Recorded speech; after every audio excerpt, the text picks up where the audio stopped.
Nataka Wakenya waamue na nataka Wakenya wafahamu kwamba bill ya finance ya fedha sio bill ya kawaida kwa bunge.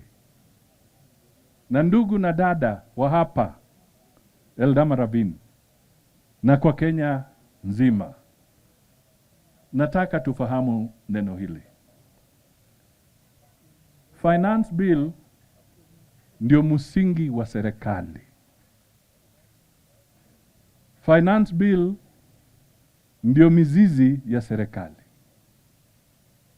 Kwa kimataifa, finance bill ikishindwa ama ikiangusha, the net effect, kusema ukweli, ni kwamba serikali imeng'olewa mamlakani. It is equal to a vote of no confidence in a government.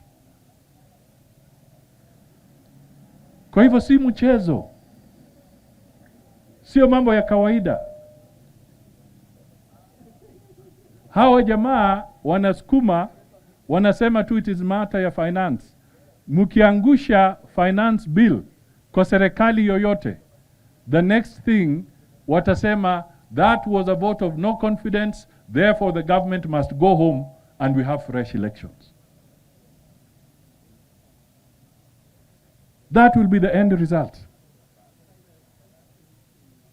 Kwa hivyo mkisimama hapa na watu wanacheka kule na nyinyi mnafikiri ni mchezo, watu wanataka kupanga kwamba waangushe finance bill ndio wanaseme this is a vote of no confidence in William Ruto, aende nyumbani.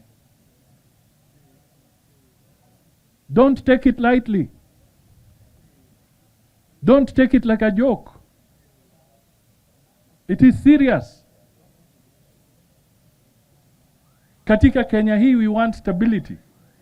Na wakati nilikuwa hapa tukiwa na Ruto na wakina Kimani Ichung'wah tukitoa ile earthquake, mimi nakumbuka hapa na kwengine niliambia Wakenya kwamba ile mzigo Ruto anachukua wa serikali hii, kuna shimo kubwa sana ambayo imechimbwa na wale wanaondoka, na hiyo shimo itachukua muda minimum 3 years ndio tuanze kuona na manufaa.